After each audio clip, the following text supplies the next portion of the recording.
আসসালামু আলাইকুম। Air engineering service and সাপ্লাইয়ের পক্ষ থেকে সবাইকে স্বাগত জানাচ্ছি। আজকে আমরা আছি মোহাম্মদপুরের ঢাকা উদ্যানে। এখানে আমরা সম্প্রতি একটা residential LPG reticulation system project শেষ করেছি।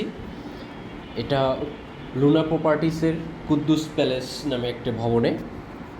এখানে আমরা যে কাজগুলো করেছি তার মধ্যে cylinder bank installation, gas flow meter installation, pressure regulating system installation, safety system নিয়ে আমরা এখানে কাজ করেছি। আমরা সেফটির জন্য, যেহেতু এলপিজি রেটিকুলেশন সিস্টেম সেফটি নিয়ে কাজ করে, এর জন্য আমরা সেফটি সিস্টেমটা এখানে বেশ প্রায়োরিটি দিয়ে এই কাজটা করেছি। আমরা সারা দেশে নিজস্ব ইঞ্জিনিয়ার ও দক্ষ টেকনিক্যাল টিমের মাধ্যমে কাজ করে যাচ্ছি নিরাপদ গ্যাস সংযোগ নিয়ে। আপনার ভবনে গ্যাস সংযোগের ব্যাপারে কিছু ভেবেছেন কি?